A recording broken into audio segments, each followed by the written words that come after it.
So, all right, today, guys, we're lucky enough to have Dr. Michael Israetel, the Chief Science Officer of Renaissance Periodization, coming to answer a number of your questions, and to be fair, some of my own. Dr. Israetel is going to go ahead and answer them in no particular order, and do not be upset if he skips them, because it turns out he gets interviewed a lot, so he's probably had these questions before someplace else, and hopefully we can have a little fun today. So if you don't mind, feel free to introduce yourself some more, Dr. Israetel, and with that, we'll go ahead and get after it. Cool. I'll try my college best to just get all these we're in a row. I like to do things in order. So if that's okay, I mean, unless you hate some of these. Oh no, these are all here because I threw the ones in the trash that I thought were bad, which, don't get me wrong, were mostly mine. Just throw your own in the trash. Thank you for having me on. Hello, everyone listening. I'm Mike Israetel.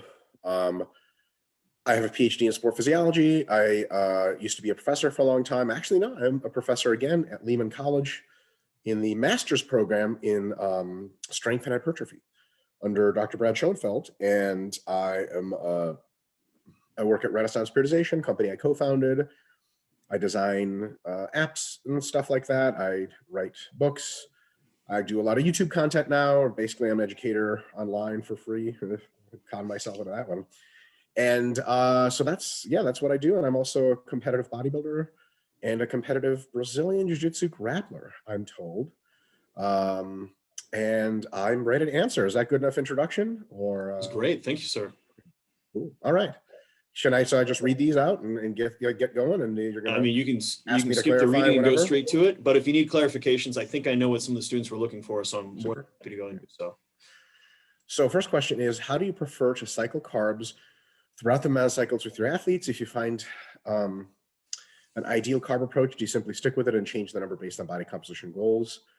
That's a potentially complex answer there, because mesocycles can have some different structure based on the timeline within them.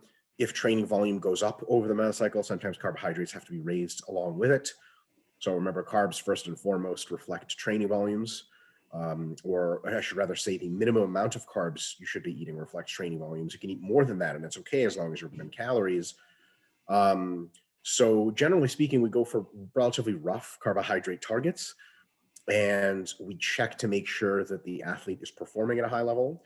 They're getting good pumps. They don't feel like they're glycogen depleted. So we're basically looking for, is this enough carbohydrates to do the job? And we really don't change it much until and unless we need to alter calories, and or our checklist of, is this enough carbohydrates, starts to fail. Like if they drive their volumes up and then they're not getting super great pumps anymore, the training energy is just not there, we can add carbohydrate, and then they can go, oh, wow, this is actually working much better. Then we know that this is our new carbohydrate value. So definitely a process where we start with just general equations. We're always generous with the carbs, not so much with the fats, because overdoing the carbs a little bit gives you a cool buffer. Overdoing the fats a little bit doesn't present a problem, but it does present the idea that you have to underdo the carbs. And not getting enough carbs is a lot easier than not getting enough fats, and you will see that much quicker in your performance. So as long as you don't go below minimum fats, my idea is to be very generous with the carbs, so that when you go through that checklist, you check every box. The training energy is there, the pumps are there, the recovery's there, and then you don't really have to worry. And conveniently, probably don't have to alter the carb intake much over the course of the mesocycle, because you're definitely got enough carbs going. Can I clear any of that up? Or No, I think that's a great. That's the problem, is you need to actually run it to kind of see your results. But I think that's the good. Here's how you should look at it principled. And then obviously when you get to the application, then you make those modifications. For sure. Next question. What in your experience is the number one predictor of a drug-free, high fat-free mass index? I'm not going to say number one predictor, because I think there's two really, really important predictors, and everything else falls out as a very small predictor after. I think it's one of those things like you have to say both of them. Otherwise, you're not doing justice. It's kind of like if you're answering like, what are the two factors about an army during World War II that predicts if it's going to be victorious or not? Both size and technological advancement are worth a mention, because if you have like a 10 million man army that's riding horses and has like muskets, like but also if you have a really technologically advanced army that has 200 people, we got to have to kind of, both are really, really important. So what an experience is the number one predictor. So I'll say number two, or top two predictors. Number one is genetics. And genetics is not a have it or you don't thing. It is a spectrum variable, which means you can have very bad genetics, you can have decent genetics, and you can have very good genetics. Pretty good amount of variance for genetics is sucked up by initial FFMI. So like, for example, in high school, you have untrained teenagers that are 15, 16 years old that haven't lifted weights or participated in sports. Some of them weigh 100 pounds and very skinny, and they're 5'8", and those are probably the people are not going to be the most jacked people ever. And then some people are like 5'6" and they weigh 145, and they kind of have visible muscle bellies, and you're like, oh, this is what you look like without training? Or, yeah, I didn't know that was impressive. And then that probably a good indicator, a baseline muscularity is a pretty good indicator, not entirely good indicator of good genetics. And that enters us into part two. Good genetics for what? Well, you have to allow your genetics to be unleashed. So for example, if you have amazing genetics to be a mathematician, but you live in a pre-industrial society that never teaches you numbers, it kind of doesn't matter, right? So the biggest factor after the baseline genetics of the ability to put on muscle mass is training time. And notice I didn't say, do you do full range of motion, or are you training periodized manner, or do you do free weights or machines? That's all minor stuff. It does play a role, but it's minor. It is training time. So basically, I'll tell you this: if I see someone who I know or have a suspicion is drug-free, but they're really jacked, I automatically think two things. One, they have pretty decent genetics. And two, this guy's been at it for a long time. You don't just see someone walking around with 200 pounds with abs and they're drug-free and you're like, he probably started lifting a year ago. Like, no, he didn't. He probably started lifting 10 years ago. So, and I think people are keen on the genetics part, but people tend to forget that this stuff takes a long time. It's similar to like what makes a good professional tennis player. I don't know if you guys know this, but tennis athletes start playing tennis when they're like 5. So by the time he's 18 and going to world championships, he's been doing tennis for 13 years. You don't just pick up a racket and a year later you're going to, world championships. This doesn't happen. So you're telling me the 10,000 hour rule is a real thing? Yeah, something like that, right? Exactly. And I could comment further on the exact 10,000 hour rule, which turns out to have a large swath of truth in some plus or minus.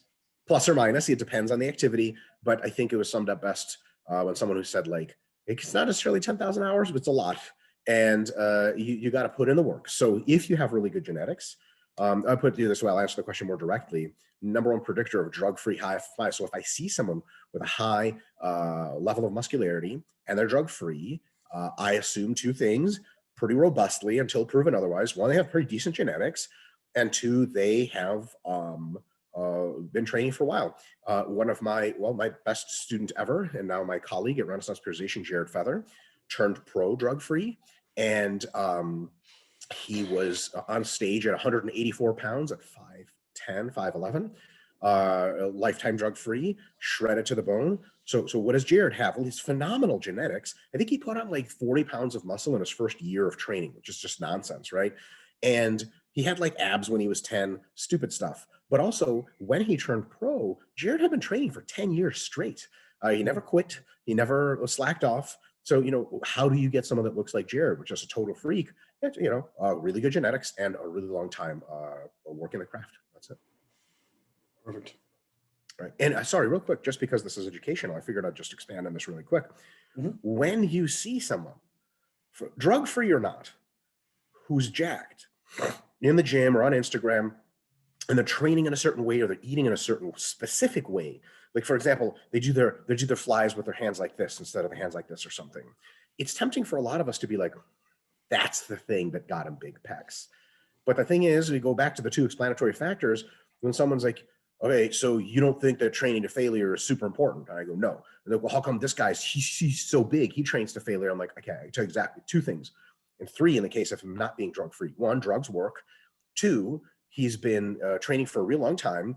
And three, he has really good genetics, or decent genetics at least. That's why he's big. That's why his pecs look like that. It's highly unlikely that it is the exact nature of his grip, or does he train to failure, or does he train 3 times a week or twice a week for his chest? All that stuff is stuff that we really want to conclude, like, that's what it is. But that's probably not it. And it's probably the big explanatory factors that count. So if you want to learn stuff from big guys, there's definitely some little nuggets of wisdom here and there, but predictably, reliably, the only thing you can take away is they've been training for a long time and their genetics don't stink. And if they're not drug-free, maybe they're taking drugs that work and they've taken those for a long time. So it's kind of one of those things where once you know that these predictors explain such a wide swath of variance, it humbles you to exactly what it is you can learn from someone that, really does, kind of like, something at a high level. It's almost as if like you meet someone in the United States that speaks excellent Spanish. You can be sure of probably two things. Well, you're probably born in a Spanish-speaking country, and two, they probably lived there for a long time. It's not like they discovered the Rosetta Stone and can teach you Spanish in 5 seconds. It's probably not it. Same thing with bodybuilders and jacked people. It's probably been at it a long time. They have good genetics. Thank you. Yeah, sorry to be so demystifying. No, we bring up a lot of. I talk about confirmation bias a lot in the class and how nice. Attribution error are both. In fact, that's one of the. Well, you know what? Screw it. We're up. Are you okay with hopping around real fast? Sure. Sorry to break the flow, but No. Where is the question? Of course, I maybe already blew past it because that's the joy of. But there you go. Yeah, I got a great answer for this. Back when I was in college and undergraduate, I was pretty convinced that training to failure was what you had to do to be the most successful in hypertrophy. I was very convinced of it. And I trained with multiple sets to failure for years. And that's actually how I intuitively discovered the concept of fatigue management. Because the first week would go great, the second week would be okay, and the third week I would just hit a wall and be unable to increase my performance. And I was like, what the hell is going on? I had no idea. I was like, what is it? Something about the third week.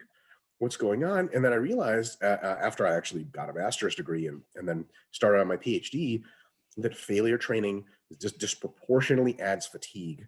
And that if I just started 2 or 3 reps in reserve and then only later towards the end of the mesocycle pushed it to failure, I could train for twice as long and twice as productively without sort of leaving it all on the dance floor, so to speak. And that bias took me, I don't know how hard I worked to overcome it. Not very. It hit me in the face as no longer tenable. It's kind of like I've been watching a lot of World War II documentaries for fun lately, so I'll make an analogy. It's kind of like how hard did someone who was like a peacenik in the late 30s, how hard did they work to overcome their notion that Germany was peaceful? Like many people didn't. It's just when Germany started shelling the entire rest of the world, they were like, oh, like it was just I'm just wrong. So when I started training not to failure, and I listened to all the lectures my professors were telling me, then I was like, oh, wow. Okay. So I don't know how hard I worked. I suppose I had years of schooling working hard to overcome it, but I wasn't trying to overcome it. I was insistent that no, training to failure is good. I would defend it. I would debate professors. And it turns out it was more, I guess, ideologically wrenched away from me rather than me pushing it away. Like, no, I need to debias myself. And a lot of times that's how life works, is you have this idea, and the ultimate arbiter of truth is, does it work in the real world? And when you have an alternate thing that doesn't work all that well, it's like, imagine designing a computer chip with a certain architecture, and one of your colleagues is like, I think this other architecture is better. You run the 2 chips and his chip just does better. And you're like, and it's like, well, how biased were you in favor of your chip? Like, really biased, but the numbers don't lie. I was wrong. A lot of times that's how it happens. So, yeah. Awesome. Yeah. So we can double back and I guess puts us about here. Totally. So what were the biggest concepts you still apply from biomechanics? Hilariously, I think it's just like so functional anatomy. So for example, I'll do bicep curls and I'll flex at the shoulder at the top like this. And tons of people on social media will be like, why are you doing that? That's front delts. And I'm like, you do know the bicep crosses the shoulder joint and performs flexion. And they're like, oh, like, yeah. And they're like, where did you learn that? I'm like, well, I used to teach biomechanics. Like, I sure hope I learned that at some point. But it's honestly like a lot of people will do exercises as if they've never looked at an anatomy chart and never looked at where origin and insertions are. And couple that with experientially moving around in different ways and seeing what's actually active, what gets stretched, what passes tension through it, all of a sudden you figure out like, oh, like this is how you do stuff. Another one is like, forces and lever arms. If you are squatting to try to hypertrophy your quads, it's okay to sit down pretty straight down as long as your knees are feeling okay, because then your quads go through a maximum degree of flexion at the bottom. Whereas a lot of people are used to, from powerlifting, sitting back, which puts you in a biomechanical advantage for how much weight your body lifts, but it's largely accomplishing this through the posterior chain activation, glutes, hamstrings, and lower back, which is great for lifting the most weight, but doesn't exactly translate to the most stimulus to fatigue ratio best quad hypertrophy. So I think a lot of people come from powerlifting background, and then they want bigger quads, and they continue to squat powerlifting style, sitting back really far, and that requires an alteration that you can intuit very easily if you know biomechanics. So a lot of the big concepts is just knowing how bodies move in space, knowing where origin and insertions are and where joints are, and then targeting the situation like that. I recently started doing an exercise that I called a super ROM lateral raise, where instead of lateral raising to here, I just keep going up. And people have been like, but like the shoulder's not active then. I'm like, okay, if you think the shoulder's active from here to here, why wouldn't it be active from here to here? And there's nobody can explain that to me. So, gravity still applies. Like, yeah, if I was shoulder raising from here to here, then it would be no gravity environment, but it still works. So a lot of times, just using basic functional anatomy is probably the biggest concept I apply consistently. Awesome. Next, what were the biggest concepts you still apply from XPhys? I can't give a good question. All of them. Bioenergetics, hypertrophy, glycolysis, like for peaking bodybuilders, sodium, potassium, carbohydrate, and water effects intra and extracellularly. But people will say, like, you got to eat lots of sodium for your muscles to stay full. And it's like, muscles are, mostly have potassium inside and sodium outside. So it's actually the reverse. If you eat lots of sodium, you have a lot of subcutaneous fluid. If you eat plenty of potassium and carbohydrate, then your muscles fill up inside. And if you don't eat a lot of sodium in the short term, then you have a really cool shrink wrap appearance. And some people just don't know that because I suppose they never had XPhys. So tons, all the time. It's not one of those, I always really resented the notion, even before I had a chance to use these concepts. I always had a faith that school was teaching us stuff that we needed to know. I didn't think school would let me down like that. So back when I was in middle school and high school, especially high school, every now and again, fellow students, like we would be learning some kind of, strange, exotic mathematics or science. And fellow students would be like, when am I ever going to need to know this? I would say something that's, I guess, it was highly offensive. So, apologies in advance. I don't mean this fully. I do mean it mostly. My sarcastic, I didn't actually say this to anyone, but my sarcastic response in my head is like, listen, for you, because you're going to be bagging groceries the rest of your life, don't worry about it. You don't have to learn anything. If you want a real career, you have to learn all this stuff. You can imagine like being a doctor or a nurse and like going to a biology class and be like, when am I ever going to need to use this? Like every day of your life, every day. Medicine is a biology problem. Like, when am I going to need to use mathematics? Like, it's funny because I've designed, I'm currently designing and have designed multiple apps. Machines only speak math. So I've used a ton of advanced mathematics to design apps. And I was a very gifted math student when I was a kid. And I tried really hard because I knew, man, this complex stuff, it's got to be going somewhere, and it just really, like, I even heard this in college in XPhys, like, oh, why are we learning about cellular respiration? Like, if you have to ask, you're in the wrong field. That, I think, is a great statement in and of itself at the end there. And Lord knows, I think a lot of math, when people need algebra, like, well, let's just teach you the basic of investing and paying off loans. Because and let's face it, multiplication, division, subtraction, welcome to calories in, calories out. You teach for sure. But hey, yeehaw. Yeah, and a lot of people are not interested in that sort of thing, and then they struggle with diets. And you're like, I can see why. Every now and again, I used to have interact with clients or just see stuff in Facebook groups where people are trying to do macros and they're like, I gotta be honest, math's not my strong suit. I'm like, you are an adult who're saying that subtraction and addition is not your strong suit? Possibly multiplication with the 4, 4, and 9. My God, how do you tie your shoes in the morning? Like, how do you operate your iPhone? Like, in any case, go stay in school, folks. I guess that's the lesson. All right. Next one, what have you found in your experience to have the greatest effect on increasing adherence to a training program, to a nutrition program? This is a really great question. I don't know if I've rank ordered the greatest to the least great, but I can give you guys a little sprinkle of potentially wisdom or something like that. What I have found, two things, another two-factor answer. Factor number one is people getting some results. Not incredible, impressive results, but consistent results. Like if someone is getting a little bit sore in their muscles when they're training and their muscles get a little bit of a pump, and then every week they come in, they put a little bit more weight on, and you keep track of the weight for them as a trainer. And you're like, hey, last week you did 100 pounds for 10, this week it's 105, and you just did it for 10 or 11. Those little successes, man, it's tough to give it up because you're like, dude, I'm just all rolling here. Like, let's keep this thing going. Like, it's like, if you play Monopoly with your friends or with your family, if you're the person winning, you don't give up. Like you're like, let's keep playing. And they're like, shut up. Nobody wants to play with you because they're losing, right? So if you're winning a little bit, just a tiny little bit, but consistently, that's huge. So you want to set up your clients with goals in which they can be successful. And then the second factor is these goals, and this plays into the first a lot, should be a little bit challenging, but not so challenging as to become overwhelming.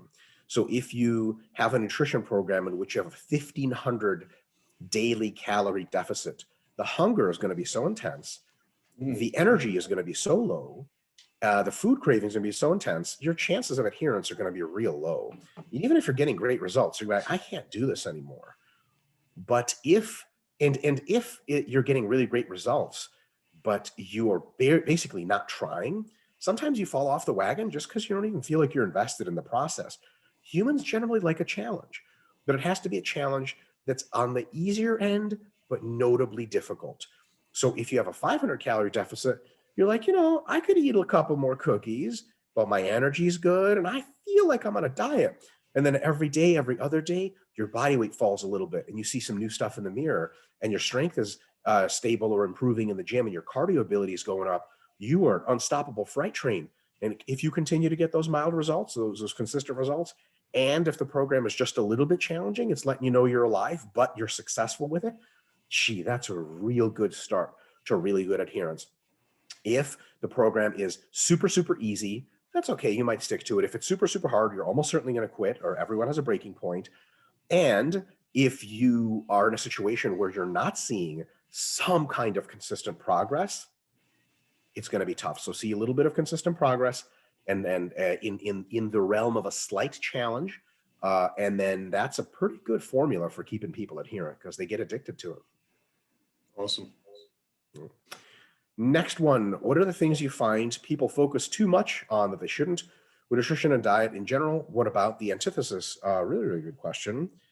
So details, too much focus on the details. I'm gonna give you guys an example. I have a fairly popular, for whatever that is worth, not much, social media presence like an Instagram, and I'll occasionally post pictures of my meals. And some of the questions I get truly baffle me as a human being as to where people are coming from.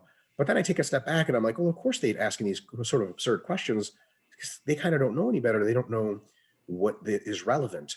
Like, so for example, if you let's say you're like military engineers are looking at like an autonomous battle robot, and the people who know military engineering, when they see it like fighting and moving, it's like a mech. They're going to ask about the power system. They're going to ask about like, how did you install the joints? Like, what is the computational process that powers it?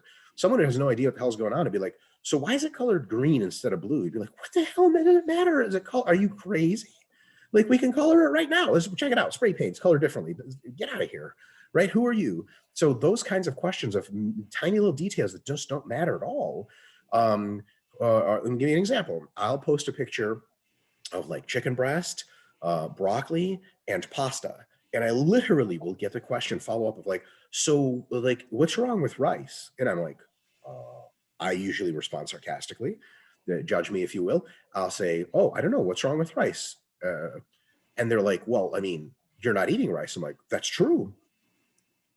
Am I implying there's something wrong with it? They're like, well, why aren't you eating rice? I'm like, I got you. If I catch you in a red t-shirt, do I accuse you of hating purple and blue? And they're like, no. I'm like, let that rattle around your head. Do you really think that the way you get jacked and veins on your abs is by eating rice instead of pasta, or the reverse? And once you guys, because everyone listening here is in an exercise science program, you guys know, like, look, if charitably, you don't even have to say this part. If it's a complex carb with some fiber in it, it's all kind of the same as far as effect, like whole grain bread versus pasta versus rice versus quinoa. Who cares? If it's 50 grams of carbs, it's not making the big difference. It's not even making a small difference. People focus all the time on this stuff. Should I be eating chicken or steak? Should I be eating 3 hours apart or 3.5? It's like, oh my God. And the antithesis is they don't focus enough on the raw basics. Hey, they say, like, okay, what do people ask that question in this way? They're like, they'll see me in the gym, be like, all right, man, what do I have to eat to look like you? And they're looking for like the answer of like, well, you see, here's how I make my steak. And you only buy venison. All the other steaks are stupid, only venison. That's what they want to hear. The reality is, I ask them a question back, like, how many calories a day do you consume? And they're like, I don't know. I'm like, go find that out. And then increase that by 500 and keep lifting weights and eat more protein. They're like, what kind of protein? I'm like, it doesn't matter. So a lot of times people don't know how much protein they're taking in. They don't even have a baseline. I'm like, how many meals do you eat per day? They're like, well, it's different. I'm like, okay, stop it being different. Just get it to be like between 3 and 5 every day. Have a certain amount of minimum protein and get the calories going.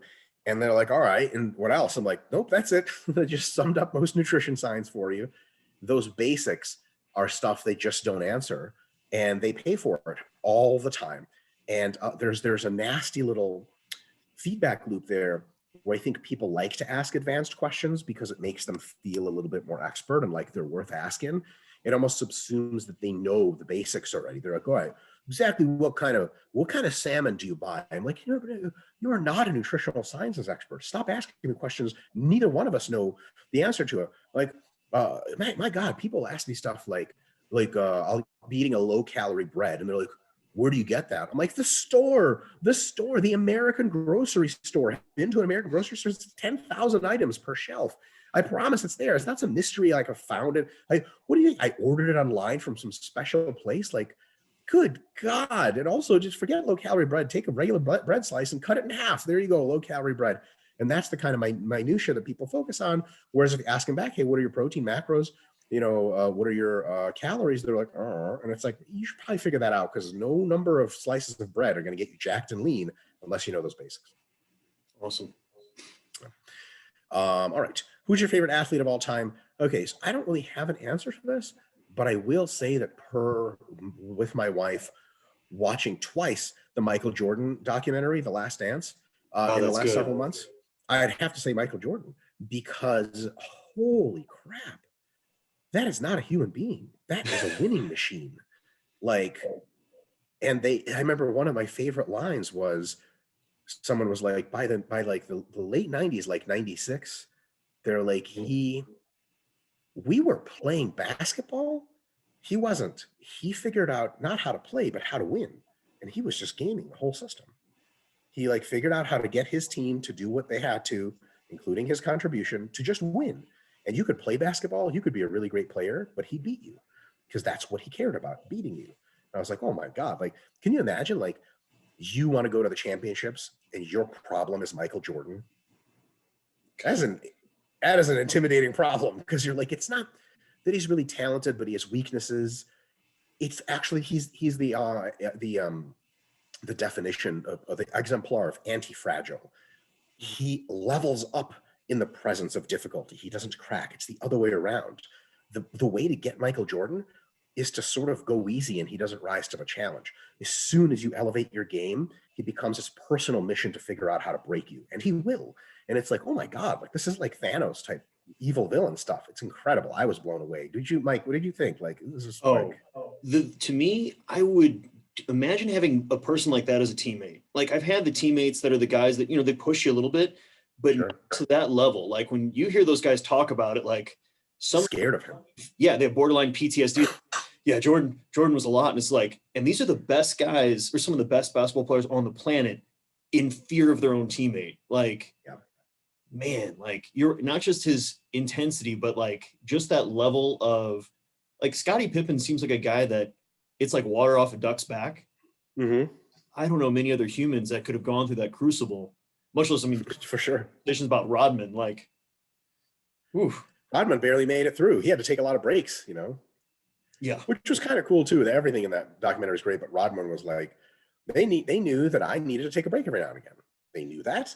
There was no way to work around it. So every now and again, I would just disappear and I would come back and then I would play. And I was reliable. And they're like, wow. Rodman also gained a ton of respect from me because of the way he taught like the strategy of rebounding. He basically had an algorithm where he figured out where he needs to be for everyone and how, when the ball comes off the basket, where it's going.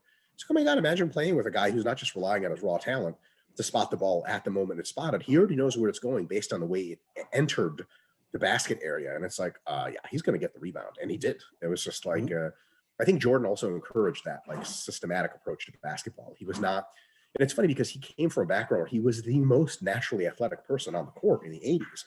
That wasn't good enough for him. He needed more. He systematized the game, which is something that Kobe has done as well and LeBron has done as well. And that's why they're the greats, right? Somebody like, Carmelo Anthony or whatever, great gifted player, not a strategist, not a systematizer, and certainly amazing, but that's that next level of figuring out the game. Well, Unbelievably impressive. to me, I guess it's one of the bigger questions I always have, which is what percentage of your total talent in any given area are you fully fulfilling? Like I highly doubt most human beings even get to 90% of their true, like you gave it your best, like we talk about it, but we don't really do our best deal. Gordon seems like a guy that got pretty damn close to 100. Yeah. And hence why it's And I'll say, inspiration.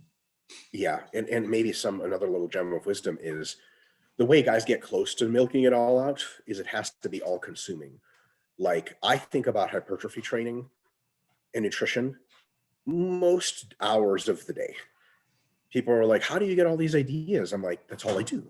Like, I can't stop having them because I'm obsessed. Jordan was beyond obsessed with basketball and winning. It's not just a leisure activity for him. It's not something like, oh yeah, he's pretty good at.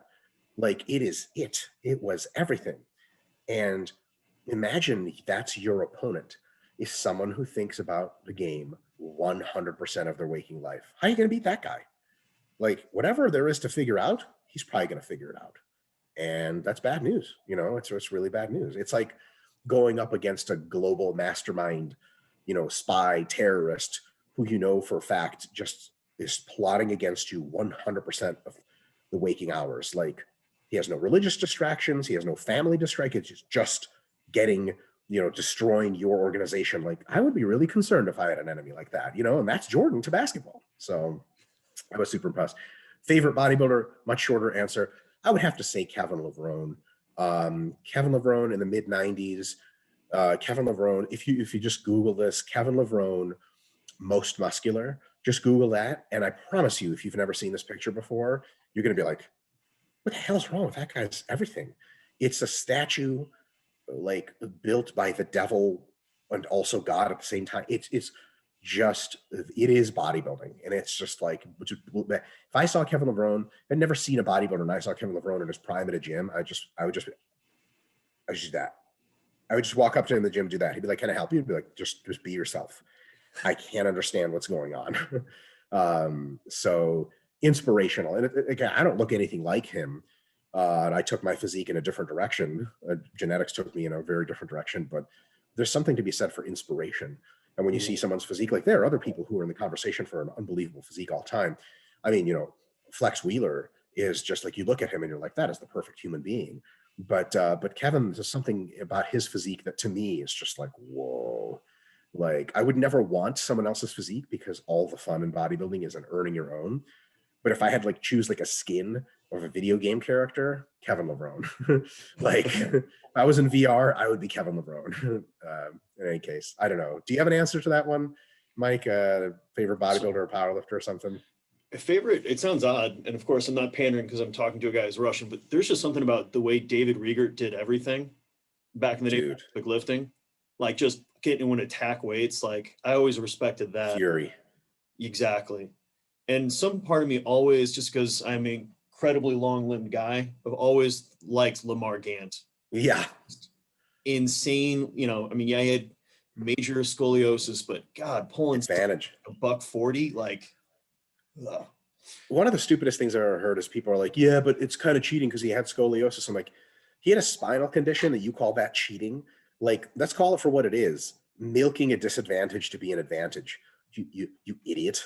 You know, like, get out of here. The Like dude he was a did. mid-5 squatter, and he also, I think he benched nearly 3, like at Yeah, 40. with the world's longest arms. Yeah, he's just strong.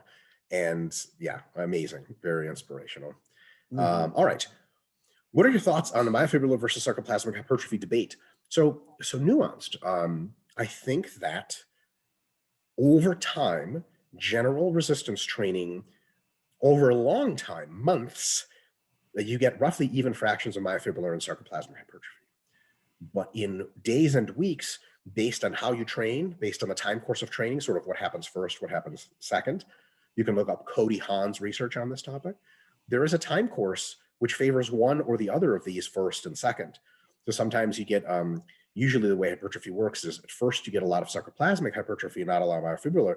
And then myofibrillar, so sarcoplasmic hypertrophy acts as a preparatory hypertrophy, and then myofibrillar fills in the gaps, so to speak, and becomes much more functional. So I think the two aren't so much a versus, but it's kind of like, you know, what is your thoughts on building the frame of a skyscraper versus installing the electrical wiring? Both get done. They just happen in a particular sequence and they happen over a longer term. And, you know, can you hire the contractors first to do the electrical wiring and then hire the guys that make the frame second or first, or vice versa? Yeah, there may be some alterations to training that you can do that in the shorter term biases one versus the other, but at the end of the day, they have to work in concert to produce a whole functioning muscle. And I think that more than versus, we're just discovering the concert, the complex way in which they happen, period. Awesome. Bias of yours, we got that one out of the way. Turns out I didn't work hard to overcome it. What is something you wish you would have learned at a much younger age than you did? Same question, training related and then nutrition related. So I wish I would have, well, you know, periodization, right? But probably just being patient and only adding a rep here and there and 5 pounds to the bar here and there, never sacrificing technique and doing fatigue management so that when things got really hard, I would deload, recycle, repeat. That kind of very patient process would have resulted in the same, greater hypertrophy and strength that I have now, except with 1/10 of the injuries. Somebody said once, I don't know who it was, but it was a brilliant comment, 1 rep will never make you, but 1 rep can break you. And training in a very high fatigue state, pushing it super close to failure, especially when you're letting your technique slip. Like you got 10 in your head for squats and you knew rep 9 was already ugly. Do you take rep 10? The correct answer is no, folks. The correct answer is no. Bro, both, you don't squat it. Right. Both Dr. Lane and I have in our long careers, many times have chosen yes and paid for it at least half the times. Let us tell you, it's not worth it. And you think like if there's this ego thing, especially with men, when you're male, it's like a source of internal pride. Women in general just train smarter than men. If you look at how women bodybuilders train, there's this lore in men's bodybuilding that partials are good and that full range is lame. And you look at how almost every female pro trains and it's like incredibly immaculate technique and a full range of motion. I'm like, what is physiology that much different that women benefit from full ROM? No, they're just not ego monsters that are dumb as rocks. Men are. And when a woman's technique starts to break down at rep 9, she usually racks the bar, which is real smart. And for many reasons, including this one, women get hurt at a tiny fraction of the rate men get hurt because they just don't do dumb stuff as much. So I wish I had known that and sort of known that pushing it marginally over the long term is better than going in fits and starts and really going crazy with workouts, paying for it, and then having to sort of pick up the pieces at the end. That's a thing. Nutrition, getting too fat in the off season. I got to a drug-free 270 pounds at 5'6", with probably 25 to 30% body fat, and I will forever have loose skin. It's not like, like tons of loose skin, but it's annoying enough to piss me off. And paid for it, I'm sure, with my health in the long term. It was just really stupid. There's a certain amount of weight you just can't rush on. And dirty bulking is really stupid. I would have never gotten as heavy. I would have stayed lighter and leaner, and just, instead of going crazy high and then crazy low to get rid of the fat, I would have sort of bobbled up and down a little bit in the mid range, going up to 220, coming back to 210, going up to 222, coming back to 212, and slowly gaining, becoming just as muscular, if not more so, over long term, versus going up to 250 and then going down to 200 and then 260 and then down to 205. All those transgressions are really stupid. Oh, wow. Here we go. Next question. If you could roll with any person alive or dead, who would it be? The only thought I just had was like rolling with a corpse. I'm like, man, this is, the original Gracie. You're going to win. You're going to win. Right? I still lose. I'm like, holy crap, he was good. How am I arm? This is not even moving. If I could roll with any person alive or dead, I got a chance to roll with Roger Gracie, and then the person 1.5 minutes into our roll, nothing had happened of note, and a guy just on the other end of the mat like dislocated his knee and started yelling, and that ended my roll with Roger Gracie, because he had to like make sure one of the students was okay. And I was like, damn it, man, some timing, thanks for getting hurt. Walking off. Yeah. Man, I wish I had a pretty decent, oh, you know what, I could give you a good answer to this. Man, this is actually a pretty tough, because there's so many pluses and minuses.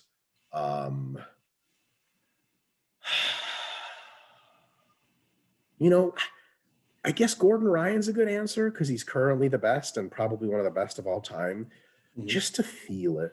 There's something to be said for feeling what the best feels like, because it's super humbling and super like, wow, like this is the tip of the spear. It's like playing basketball one-on-one against Jordan in his prime. Like, you're not going to do shit to him, but like, it wouldn't, isn't that something to sort of just feel the wrath of God? You know what I mean? It's like, how often do you get a chance to do that? Marcelo Garcia would be similar, like just, wow, like, oh, this is what people are talking about when they say that. And then probably one of my favorite grapplers, a gentleman named Bernardo Faria. His game, my coach modeled my game after his to a large extent. So I would love to roll with him, because it's like, oh, we do the same thing, except I do it a lot worse than you. So that would be nice. All right. How long did you like to run hypertrophy cycles for an athletes when you were training teams? I have an exact answer to this question. You make an annual periodized plan, and you see how much time you have for a hypertrophy phase relevance to the others. So it's not a matter of like, and I know this question wasn't meant like this, but it's a matter of like, how much do we have time for? Usually the answer would be 8 weeks. We would like to do 8 because it's the most we could squeeze in. Our athletes oftentimes really needed the hypertrophy. They could benefit from it greatly. And if it's better than 4 weeks, because like, look, how much hypertrophy you're really going to add in 4 weeks? The answer is not much. But in 8 weeks, you can make a pretty big dent, especially in beginners and intermediates, which a lot of athletes, even at a high level, are beginners and intermediates to hypertrophy training. If you can get a team to do 8 weeks of hypertrophy training, as one of my friends, Bernardo Chavez, would say, you're winning. Like, that's a good thing.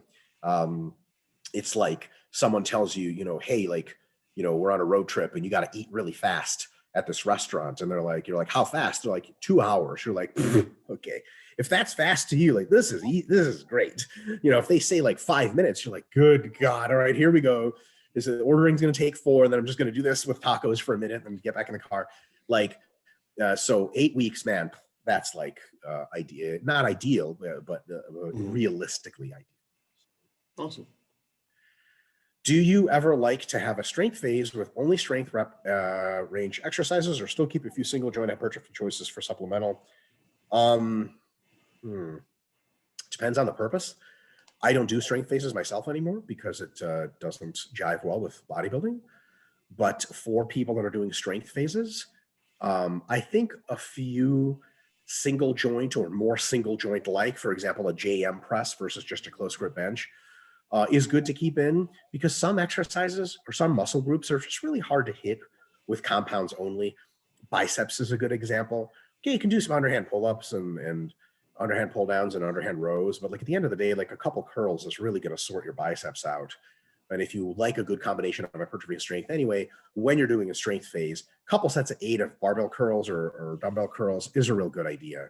On the other hand, if you're peaking a power lifter and you're doing like the last mesocycle of strength training before peaking, you have to be able to justify single joint stuff with, do I need this muscle to be hypertrophied at the end of this? And if the answer is not really, then you're costing fatigue for no reason. So I think sometimes, especially during a peaking phase, you got to start to get rid of all that. And it's really tempting in the middle of a peaking phase for powerlifting to be like, I'm going to do some lateral raises and curls and then go home. The question is, okay, are you going to lose appreciable muscle in your biceps and side delts that's going to cost you performance on the platform? It's like, no, I'm not. Okay. So then you're adding fatigue. Like, yes, for what benefit? Like vanity? Like, yeah, sure, that's a fine answer. Does vanity cost you first place? And, like when you're standing on the second place podium, are you going to be like, well, at least my biceps or shoulders are pretty big? Like, if that's a good answer to you, listen, I'm not going to tell you not to get jacked, but you have to be able to justify it. Is it worth the fatigue? Mike, you've heard the old adage that nobody ever asks you how much you can squat or deadlift. It doesn't even matter how much you can bench. It matters how much it looks like you can bench. 100%. 100%. It's all about being that guy at the powerlifting meet that people are like, dude, that guy's jacked. That's it. Right. And never mind, you don't even compete in bodybuilding. You're not good enough to do that. It's just about being the jacked guy. I mean, that's just the answer to life. Restaurant, kid's birthday party, riding your bicycle through the park. If you're the jacked guy, you're winning at life. So your quads are wasted right now on the Zoom. We only see, delts traps up. So, that's it. I'm going to take this up with Zoom Corporation. They'd be like, it'd be kind of weird to be kind of talking to your thighs for, an hour. I'm sure totally. Fans that maybe they could do like a full body Zoom. Be like, look, you're going to talk to me. You're going to have to see me be jacked. I like it. Yikes. All right. In what way do you feel as a coach one can gauge and build resilience in a trainee? Fascinating question. I know of some research about this, and most of the research shows that resilience is something that is highly genetically influenced, and then it grows in an athlete through a process of internal conversation and struggle that a coach doesn't have a lot of input on. Put it another way, which athletes of yours turn out to be resilient is largely sort of their own path that they're walking. And as a coach, you don't have a lot of influence on it. Some people just get real hard and some people just don't. And everything in between. As a coach, I think the best thing you can do is do the answer to one of the earlier questions, appropriately challenge the athlete with something they can overcome, but that requires quite a bit of gusto to overcome. They notch that as a victory. They flex their resilience muscle a little bit. It gets stronger. It recovers. So you don't push them too hard, too often. You don't push them to the breaking point. And then you sort of take it easy. And then you, again, get into some tough stuff. And after months and years of getting into the thick of things and then being successful and retracting, they develop some really good resilience. So when they're in, some situation in which they're facing some difficulty, they've been in it before and they've been successful. And they're like, I can do this. This is fine. And a really good example of that is, imagine feeling like you do right after a set of 10 in the squat, just waking up in the morning and feeling like that in the morning. If you felt like that, you'd be like, 911, I'm dying. Because that's probably correct. You probably are dying. You need to call 911. But like emotionally, after a set of 10 in the squat, remember, like your clients that you're training that don't have resilience yet, they literally think it's an emergency situation. They're like, oh my God, like I can't breathe. I'm so tired. Something's wrong. And that's a good symptom of not resilience. People who are resilient years later after training, a lot of times it's a mindset thing where they're like, yeah, like I'm breathing heavy, whatever. They're smiling, they're on the floor. They can't even stand up anymore, but they're like laughing, rolling around the floor. That's resilience. And they know that like in 30 seconds or a minute, they're going to do another set because they know they're going to be just fine. How do they know that? They've been challenged before. They survived. They were successful. And then the resilience builds over time. I think that's probably the best way to do it.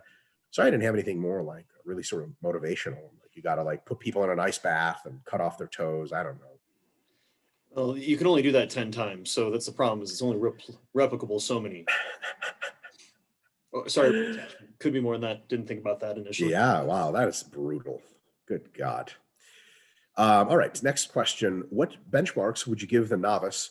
What would you look for in the programming an advanced lifter? I've got answers to these questions. The only benchmarks you give a novice is improvement and mastery of technique. When you're a novice, the only thing I really care about is, are you pulling off the technique first, better and better each time, and second, closer and closer to what the near ideal technique is. If you're getting really strong as a novice, I don't care if it's coming at the expense of your technique and or your technique is not improving. It's very easy to get a genetically gifted novice. He's round backing 315 in the deadlift. A couple months later, he's round backing 405. And it's just atrocious candy cane, giving birth to Satan kind of technique. And okay, great. Like, wow, but he's just a beginner. He's going to be so great. Like, no, he's not when he snaps all the shit up. So beginners focusing on technique, easy benchmarks. Are they hitting the positions properly and better over time? And then in an advanced lifter, what you're looking for is for sure technical mastery. Now you're looking for, are they making the proper adjustments based on situations? Are they gauging their effort and the reps in reserve or their RPE super well? Do they know their body really well? If an advanced lifter doesn't know their body responses, like for example, if someone tells me they're an advanced lifter and the program calls for 4 to 6 sets of squats today based on perceptive measures, and they look to me and they're like, what do you think? Should I do another set of squats? My next question to them is, what do you think? And if they're like, man, I don't know, I'm like, you're not an advanced lifter. Get out of here. An advanced lifter is like, I know exactly one more set left and I think I'm pretty well cooked and that's it. Like, and they're like, oh, okay, it sounds great. You know, like my training partner, Jared, I never tell him what to do. Even if he asks, I just ask him questions back and then he tells me what he's going to do. That's an advanced lifter. A beginner, I don't care what you say to me, shut up and do this technique appropriately. That's it. So I don't know if that's a good answer or not. But. No, I think that's absolutely fair because Lord knows, whenever you said 4 to 6 sets of squats, I'm like, that's a rough day to start. And, wait a minute. Can I say 3? Yeah. What about 2? 1. Let's start with 1. Tomorrow's count. We're good. Good empty job. bar twice. It's awesome. I do get that question every now and again. Like, when you post your sets, do you count warm-ups? I'm like, no. They're like, oh God. I'm like, yes. These are working sets. Like, damn it. All right. What are your thoughts on ideal protein intake relative to body weight, as well as whether it varies based on your age? I think that if you do the gram per pound rule until you get into your 50s and 60s, where you might do a little bit more than that, it really just covers such a wide swath of ages that it's only like high-end masters athletes need to concern themselves with other stuff. Because if you read, and this is one of those, do you read the literature versus spouting off PubMed titles? People will say, okay, like, what do you think? Should older athletes eat more protein? I usually go, no.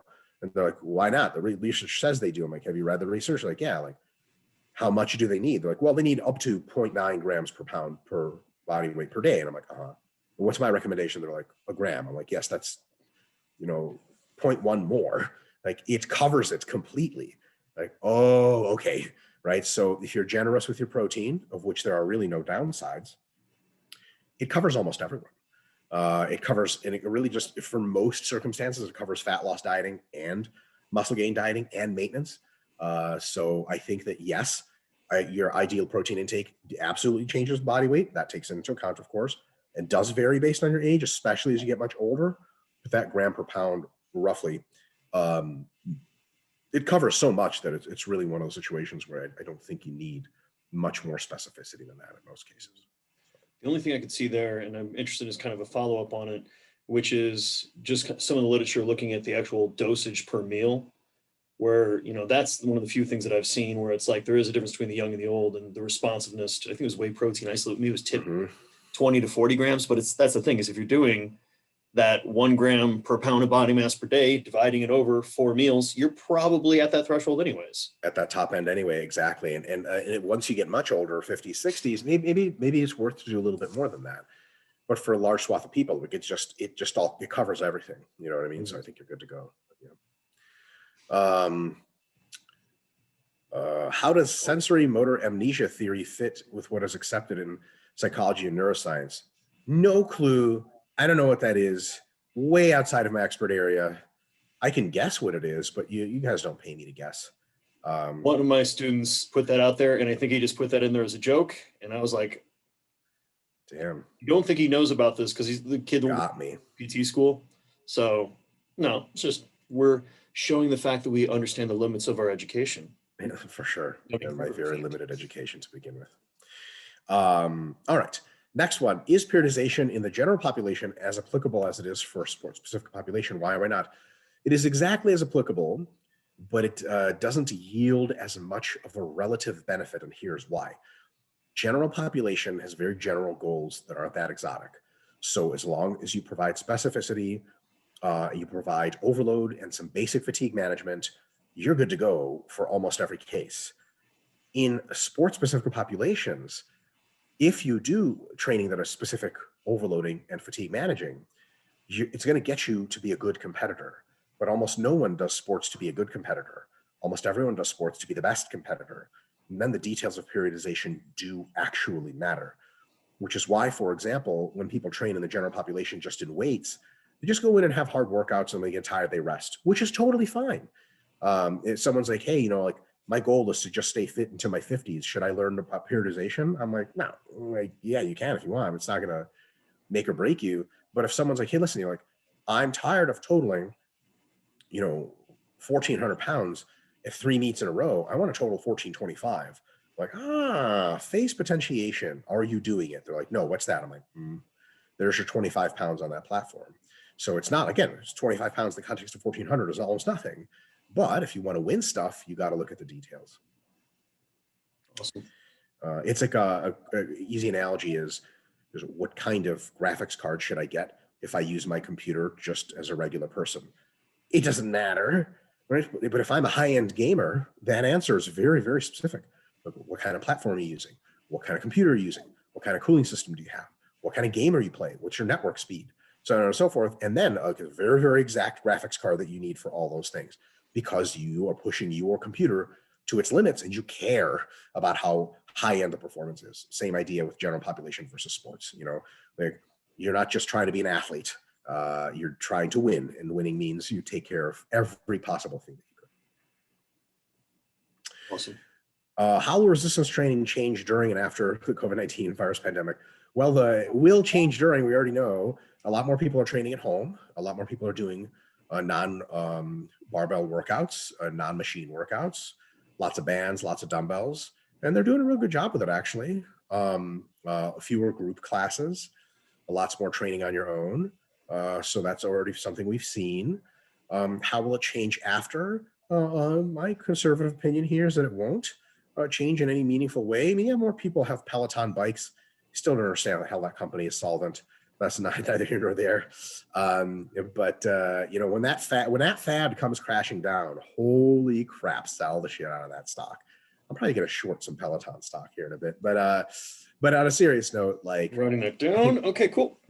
Yeah, it's a short Peloton stock. But on a serious note, I was going to say I don't want to get political. This isn't actually political. It's sort of predictive and epidemiological. So there are 2 vaccines for sure that are in the 90+% effective range, which is incredible for vaccine, by the way. Pfizer's vaccine and Moderna's vaccine. There are 60 vaccines in development at various stages. I believe 12 of them just in the United States are already in phase 3 trials. So by February, you're going to have probably 4 or 5 more vaccines, 3 or 4 of which are probably going to be vetted as highly effective, which means that by the spring, mass vaccination will begin. And by the summer, COVID will be a thing that was and not is. I think that COVID has been so expensive and so disruptive.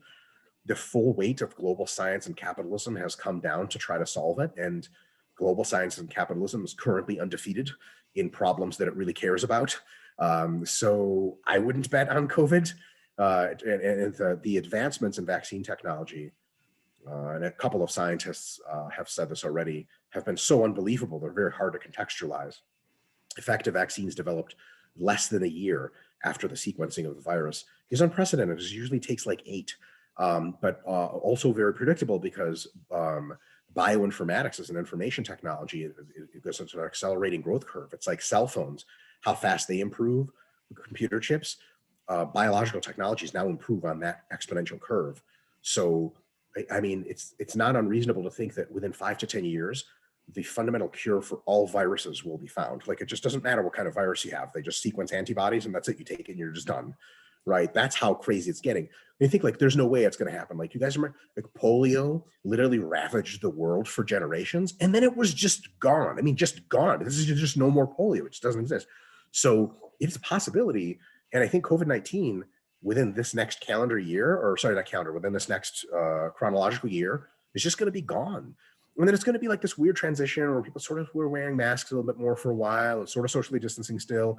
But then when the COVID case rate and fatality rate is down to basically zero for a really long time, everything's going to relax and it's not going to go back. And then the world is just going to be like it was. And folks, there's precedence for this. People say like the new normal. Be like, oh, so what's the new normal like after the 1918 flu pandemic, which is way worse than COVID? And like, well, what do you mean? Like, well, there is no new normal. Like by the mid 1920s, everything was back to exactly the way it was.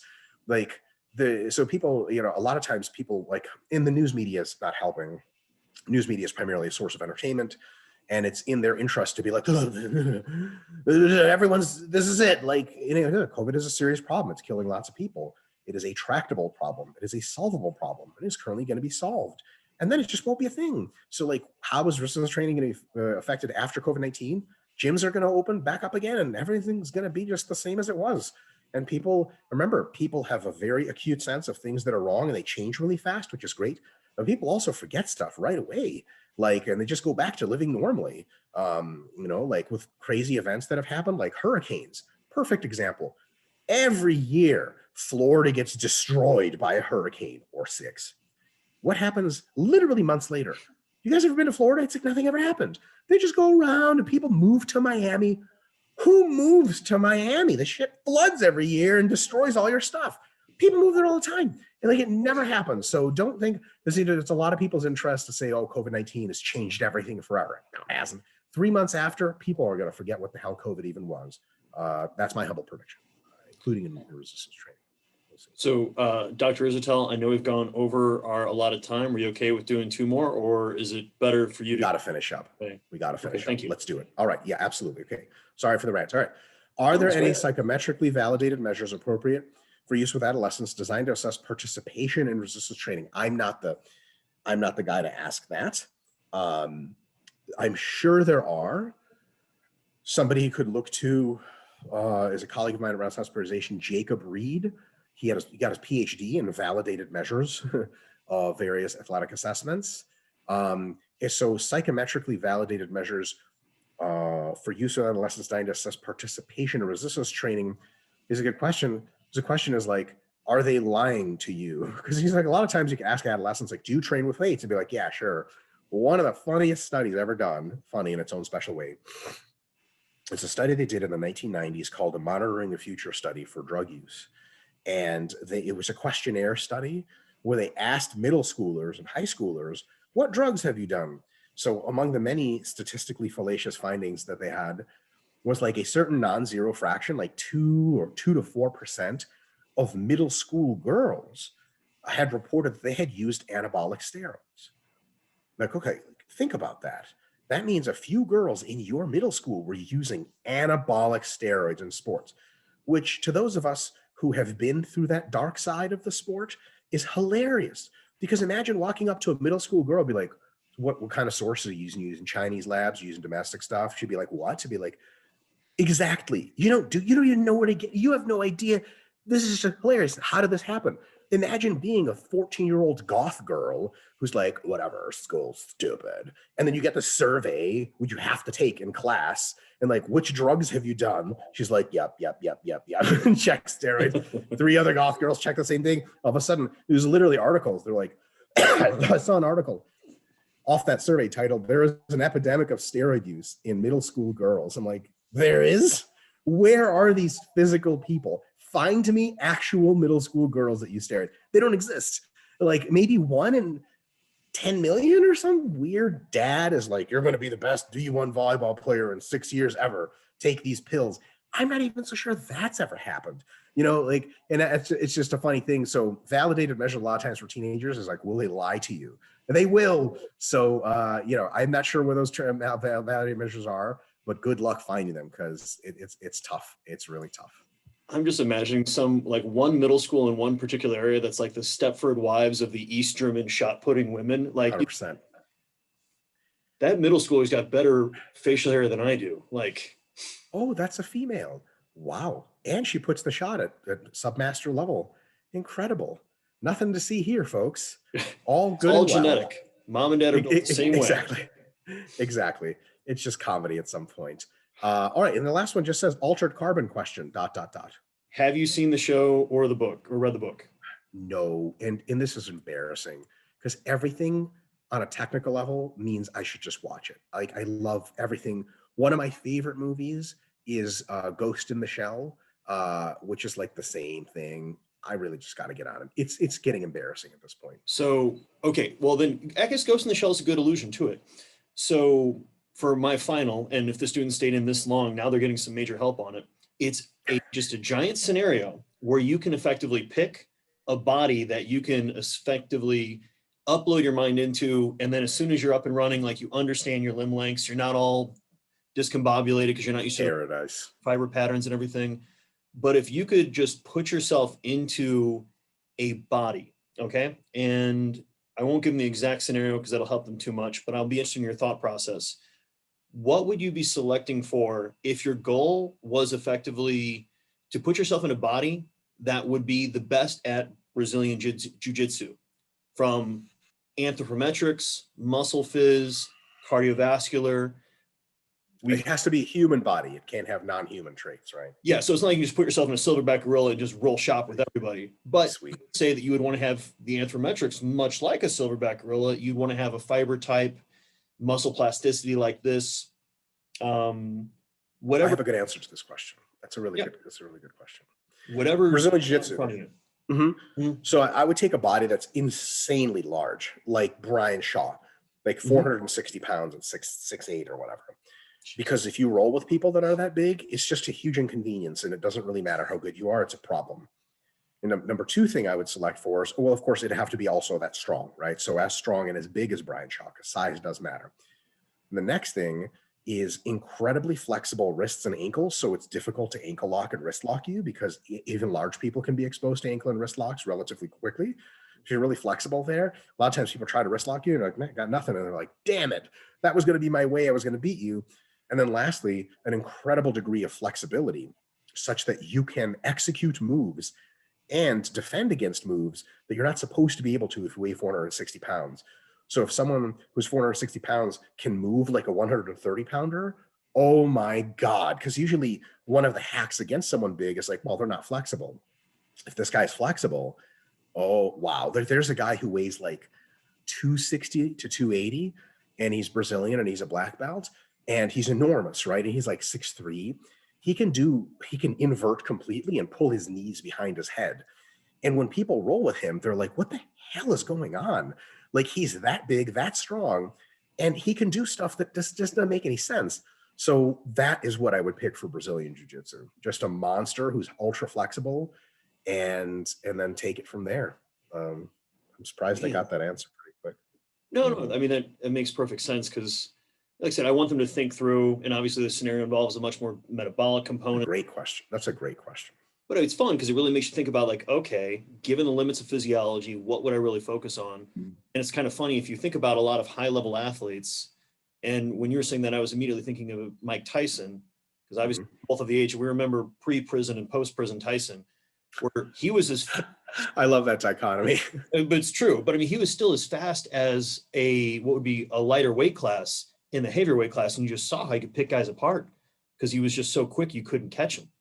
You know? Have you seen the recent Tyson footage when he's in his 60s and he's like still moving? Oh, and isn't he supposed to do like some little exhibition fight? Yeah, Nevada said that wasn't a good idea or whatever, I think. But like, in any case, like, that is a dangerous person. Like, you're not supposed to move like that. Tyson is unbelievable. It's a great question to ask your students. I used to think a lot about what an ideal powerlifter would look like. And then I met Ed Cohen and he fit every single one. It was really crazy.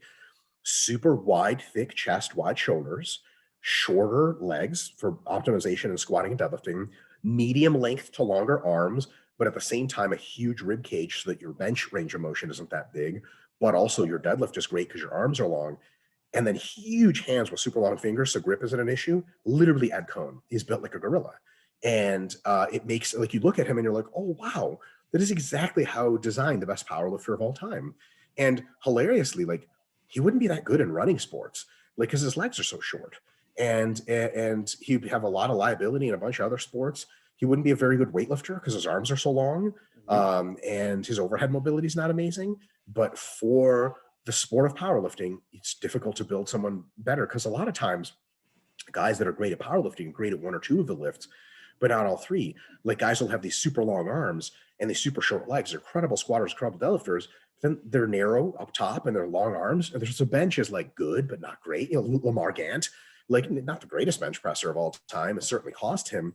But imagine Lamar Gant, same proportions, except his shoulders were wider and his chest was thicker. He would be just as great of a squatter, just as great of a deadlifter. He'd also be benching 400 and 450 or whatever. And then you're like, oh my God, that's it. That's the best powerlifter of all time. So fascinating. I think I love that question too that you're giving your students, because it really makes them not compare various people, but go back to principles and basics of, like, what is it that makes people good at sports? If you had carte blanche, if you could build the ultimate body, what would it look like? And I'll tell you this, if you don't know the answer to that question, you don't understand the sport you're talking about. Like, if someone's like, hey, what does the ideal gymnast look like? I've actually asked this to people before who I thought knew stuff. But, like, what does the ideal XYZ look like? A lot of times they'll be like, well, it really depends. I'm like, okay, like, what does it depend on? Like, well, and then you realize, like, wow, they've never given this any thought. They have coached people who have certain gifts, but they never thought fundamentally, how does this break down? Real true experts in a field or a sport, when you ask them, like, what is the optimum? They're like, oh, yeah, get a pen out, get a pen and paper, because I know exactly what it takes. Not everyone has it. Most people don't, but I can tell you what the ideal would look like. And I think it's a really good question, to your credit, that you're asking. No, man, I appreciate it. And Mike, thank you so much for your time today. I really appreciate it. And yeah, I don't know if you want to put any of your information out there of how they can kind of look at obviously the different services you guys have got and products at Renaissance Periodization, or they can look. Thank you so much. Hey, thanks for having me on. No worries about that stuff. Just go on YouTube if you guys want to learn extra stuff that's related to exercise and sports science. It's really applicable. Renaissance Periodization on YouTube. Sign up for the channel. You don't even have to sign up. Watch a couple videos. If you like it, you can subscribe. We put out at least 3 deep content videos every single week, and we're going to keep doing this for years. So it's like a free online university of getting jacked and lean. If you like that, sweet. If you don't, what are you doing with your life? Some people don't have the right priorities, Mike. I'm telling you. All right.